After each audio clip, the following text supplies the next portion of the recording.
Sigue Mesa Chica.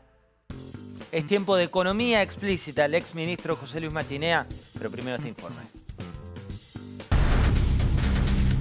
Los últimos datos económicos muestran que la construcción sigue ganando protagonismo, sostenida por un creciente dinamismo en la obra privada y una activación de la obra pública después de cierto parate. Tenemos que ser un equipo, sector público y sector privado, porque de esa manera podemos agregar valor, mejorar la calidad, encontrar mercados juntos. Esta mejora incidió en la actividad de la industria, que en mayo comenzó nuevamente a mostrar números positivos, favorecida también por un repunte en la producción automotriz. De acuerdo al INDEC, el sector experimentó en mayo una mejora de 10.3% interanual, acumulando en los primeros 5 meses de 2017 un alza cercana al 5%. De acuerdo al Ministerio de Trabajo, se registraron 24.000 nuevos puestos laborales en la construcción en los últimos 12 meses, pero se trata de una cuestión sectorial. Según el INDEC, la desocupación en el país subió al 9.2% en el primer trimestre del año. Así, tras 2 trimestres consecutivos en baja, el desempleo volvió a crecer en los primeros 3 meses de 2017 y aún afecta a 2,5 millones de personas. En lo que hace al comportamiento de la industria, el estimador mensual industrial del INDEC registró en mayo su primera variación interanual positiva en 16 meses. El crecimiento más marcado se dio en la industria automotriz, que registró un alza de 13.8% en la producción de vehículos, impulsada por mayores ventas.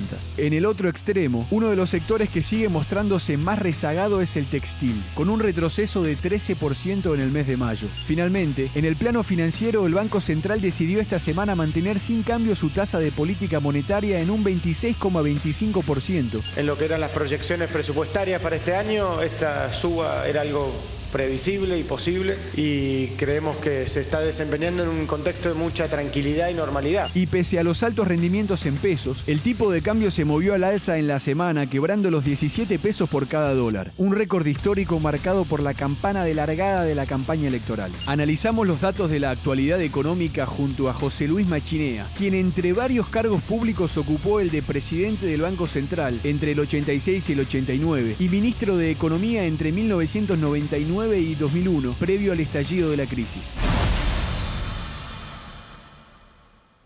Machinea, gracias por venir a Mesa Chica. Es un gusto estar aquí. Bueno, ¿qué implica este bono a 100 años que emitió el gobierno?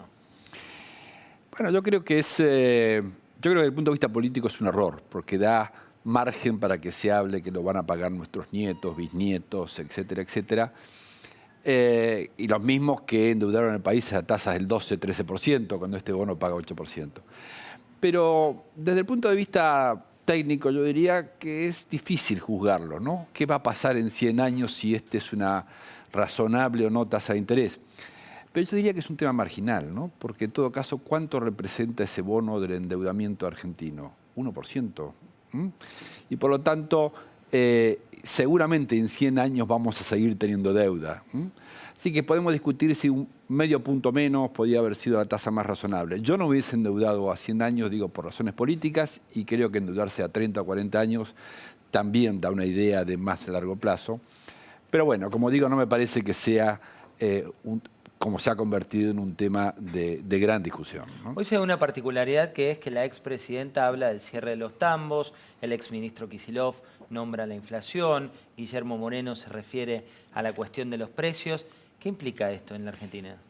Y primero una sonrisa, ¿no? Digo, hablar del cierre de los tambos, más tambos de los que cerraron en el último gobierno de Cristina, es difícil imaginar. Hablar de la inflación como un problema de este gobierno, cuando en todo caso está reduciendo la inflación, que todavía sigue siendo elevada, cuando ellos no solamente tuvieron una inflación alta, sino que mintieron sobre esa inflación. ¿Y Moreno de qué habla? Moreno habla de todo, entre otras cosas de la competencia en alguno de los rubros. Ah, claro, bueno. Digo, a ver, más allá de Moreno, sí, creo que el tema de la competencia, de cualquier manera, en tema de alimentos y en otros ámbitos, me parece que es un tema que debiera ser preocupación del gobierno, ¿no? No tomando como ejemplo lo que pasó, sino mirando a futuro, porque hay una preocupación, ustedes lo decían recién, con el aumento de los alimentos. Por lo tanto, me parece que profundizar en temas de competencia en el caso de los alimentos, en el caso de los supermercados y de otras bocas de expendio, me parece que es un tema relevante de política de mediano y largo plazo. En la Argentina se vuelve a hablar del dólar y cada vez que se habla del dólar se genera un círculo vicioso, ¿no? Más gente que busca dólares, más expectativas de devaluación. ¿Cuál es su punto de vista? Creo que lo que estamos viendo en estos días a mí no me parece una mala noticia. Creo que era razonable, el dólar estaba, yo creo, atrasado de alguna manera, y creo que cuando uno atrasa bastante el dólar tiene el riesgo de que se produzca un salto. Y en un país que todavía sigue pensando en términos de dólares por la historia nuestra, creo que ese es un problema. Sin embargo, me parece que el movimiento de los últimos días ha sido un movimiento razonable y de ninguna manera me parece que esto esté señalando que vamos a una situación de aumento adicional del dólar. El dólar va a llegar a 20, escucho por ahí. Yo no quiero para nada que pase eso en los próximos meses. Creo que el Banco Central tiene suficientes reservas para controlar el dólar. Ahora, que lo deje deslizar un poco no parece una mala idea pensando en las economías regionales y pensando en el mediano y largo plazo de la Argentina y la relevancia que deberían tener las exportaciones. Es temporada alta de elecciones, ahí también jugó otro ministro, el ministro Aranguren, y dijo, aumentan los combustibles. ¿Lo sorprendió? Bueno, en parte no, porque Aranguren concentra gran parte de los errores del gobierno, diría, ¿no? Para señalar dos de ellos, al menos el aumento de las tarifas de gas en su momento, que tendrían que haber sido más graduales, y en todo caso gran parte del aumento fue para las empresas del sector, que sí que tienen un problema, pero como todos los argentinos, y en todo caso la restitución de precios tendría que haber sido más gradual para esas empresas. Y creo que generó una tensión política y económica innecesaria. Y ahora con el aumento de los precios de los combustibles, en Argentina los combustibles siguen siendo casi los más caros de América Latina, salvo por el caso de Uruguay. Están como 20% por arriba de lo que deberían ser los precios internacionales. Y yo creo que el gobierno, preocupado en los últimos días por los insumos de uso difundido, debería estar preocupado por un insumo de uso difundido como es el gasoil, ¿no es cierto? Y como son los combustibles en general. Así que yo creo que es un error desde el punto de vista político y me parece que también desde el punto de vista económico. ¿Quiénes son O hoy en todo los...? caso, perdón, Sí. el gobierno debería ser más transparente y tratar de explicar un poco más por qué ¿Hay un hace tema de como- comunicación? No, digo, creo que no solamente de comunicación, pero en todo caso debería tratar de explicar un poco más por qué hace esto, sabiendo que el precio de los combustibles en la energía en la Argentina están por arriba de los niveles que corresponderían de acuerdo a los precios internacionales y por arriba de casi todos los países de América Latina. Hoy la campaña por parte de la oposición, me refiero concretamente a Unidad Ciudadana, a la expresidenta Cristina Fernández de Kirchner, está centrada en la economía. Y justamente la campaña, en la realidad que plantea el macrismo, está centrada en la crisis que le dejó, la crisis asintomática que le dejó la herencia. ¿Quién dice la verdad? Bueno, yo creo que la herencia, yo no tengo dudas. Un artículo escribí sobre herencias o hipotecas, digamos, ¿no? Y creo que la herencia fue muy pesada. Ahora, eso no quiere decir que el gobierno no haya cometido errores, algunos de los que mencionamos recién. Pero, sinceramente, creo que la herencia es pesada. Y la herencia es pesada en varios aspectos. Y sigue siendo pesada, sobre todo en el nivel de gasto público. El nivel de gasto público en la Argentina llegó a 41 o 42%. Y es difícil bajarlo. Todos sabemos que hay mucha sensibilidad a la baja del gasto público. Por lo tanto, a mí me parece razonable la estrategia del gobierno de avanzar gradualmente en ese frente, pero no es fácil, porque cuando decimos gradualmente, estamos pensando gradualmente en los próximos 3 o 4 años. Y eso requiere ciertos consensos, ¿no? Ciertos acuerdos políticos. Yo sé que este es un país que no ha tenido muchos acuerdos o consensos, ¿no? No sé, el abrazo de Perón y Balbín, que sabemos cómo terminó, el acuerdo entre Alfonsín y Cafiero en su momento en el 87, esa reunión tuvo lugar en una cena en mi casa, que se trató, pero ya era un acuerdo básicamente para ver cómo manejar la transición, ¿no? Desgraciadamente Cafiero perdió con Menem y esa posibilidad de un acuerdo para manejar la transición se perdió, y después el Pacto de Olivos.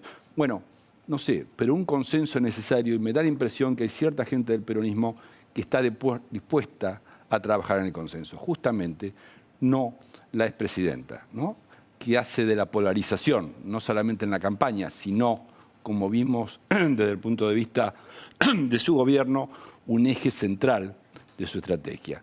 no necesitamos más polarizaciones, al menos para gobernar, sino consensos. Y me parece que el gobierno, si gana la elección de medio término, es el mejor momento para consensuar, porque uno consensa cuando gana. Ese es el momento de consensuar. Cuando pierde, es demasiado tarde. Mi compañero aquí, Pablo Fernández Blanco, tiene una pregunta para hacerle. Machinea, me quedo con lo último que dijo.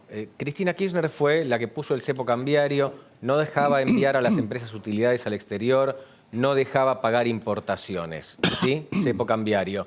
Si gana la presidenta Cristina Kirchner, la expresidenta Cristina Kirchner, en las próximas elecciones, o si hace una buena elección, ¿tenemos que empezar a preocuparnos seriamente por el dólar? Bueno, yo no sé. Ahí yo diría me preocuparía, sí, porque eso no genera buenas señales desde el punto de vista de la inversión.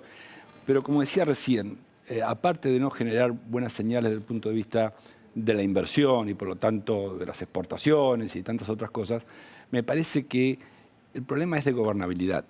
La señal más relevante es de gobernabilidad.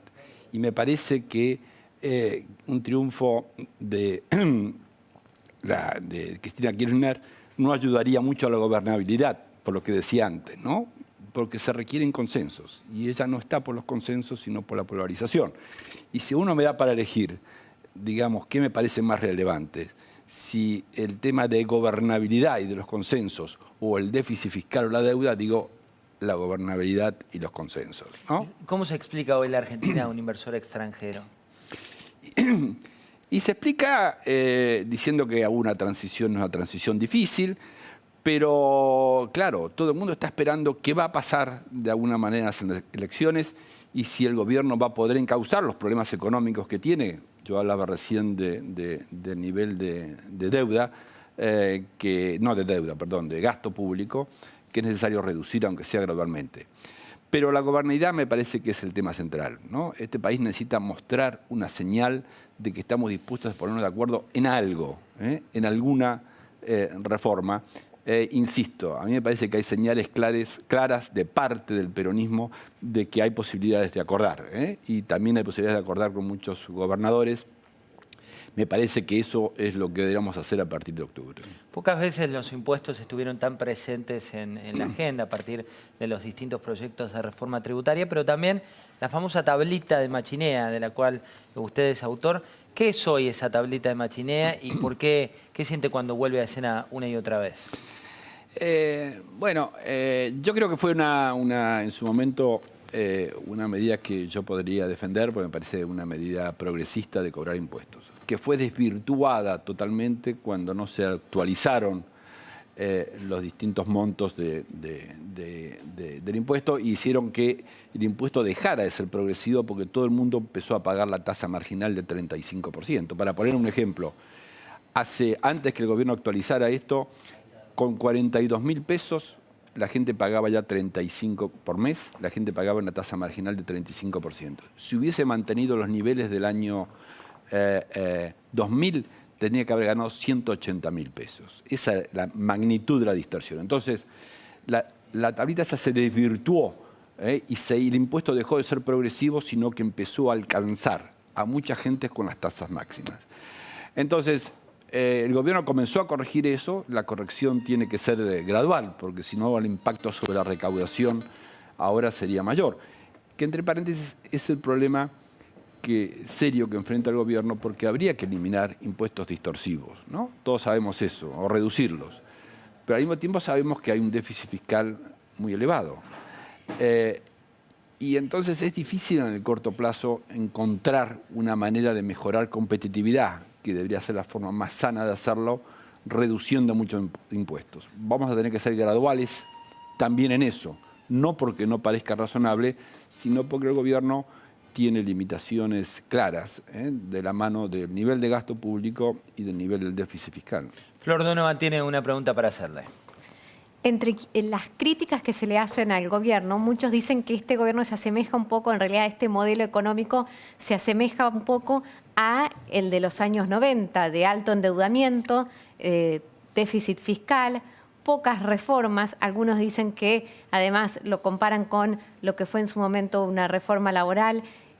¿Cómo ve esto? ¿Es verdad que estamos con un modelo económico parecido al de los 90 o no? No, yo diría que no. Yo diría que no porque ese modelo de los 90 era un modelo fue de apertura.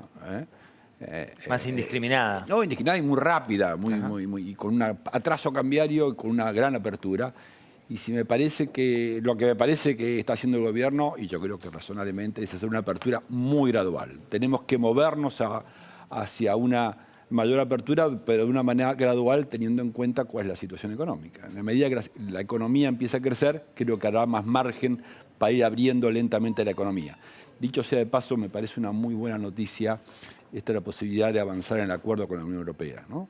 Eso me parece que es una línea de trabajo que el gobierno mencionó inicialmente, ¿no? La necesidad de abrirse al mundo y empezar a hacer acuerdos con la Unión Europea y con el Acuerdo del Pacífico dentro de América Latina.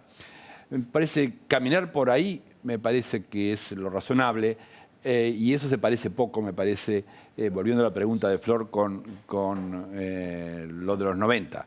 Hay sí una situación de endeudamiento, pero en los 90 fue mucho endeudamiento del sector privado, y acá, teniendo en cuenta el déficit heredado, el endeudamiento es básicamente el sector público. La última en un tuit, en 140 caracteres. ¿Cuál fue su mayor acierto y su mayor error en su paso por la función pública? No. Eso da para un libro. Tiene varios libros escritos. No podría poner en un tuit.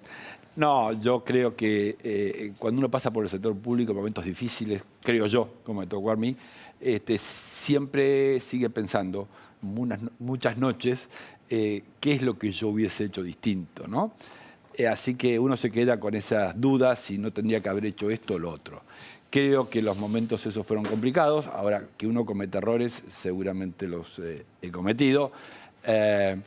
Pero, insisto, uno tiene que evaluar, me parece, las políticas no solamente por lo que ve que está pasando, sino en qué contexto se dan esas políticas. Y en un momento era la crisis de la deuda de los 80, en esa época le tocó a Alfonsín, y después fue esa convertibilidad de la cual era muy difícil salir sin generar una crisis adicional. Hablando concretamente de Alfonsín, hubo como después de mucho tiempo de haberlo castigado económicamente, se terminó recuperando, ¿no?, su nombre con el paso del tiempo. A mí me parece fantástico. Yo creo que él fue un gran político, un gran presidente y una persona extraordinariamente honesta. Y me parece que los valores de Alfonsín son reconocidos ahora, ¿no? Yo le tuve siempre un cariño especial. Me pareció un tipo muy derecho, muy dispuesto a jugarse por la gente que trabajaba con él. Y le tocó un momento muy difícil, el momento de la crisis de la deuda, ¿no? Todos los países de América Latina crecieron muy poco durante la década del 80 y justo le tocó a él la vuelta a la democracia, heredar una inflación del 20% mensual, que fue la que dejó el gobierno militar. Así que, como digo, hablar de las herencias implica hablar de muchas herencias que ha habido en los últimos años, décadas en Argentina, y la de Alfonsín fue una herencia que recibió muy grande en un contexto internacional muy desfavorable. Ojalá en la próxima entrevista hablemos también del futuro, ¿no? No solo de la herencia. Gracias, Machina, por habernos acompañado. Un gusto. Y ahora nos vamos a Flor Donovan, ese siempre te...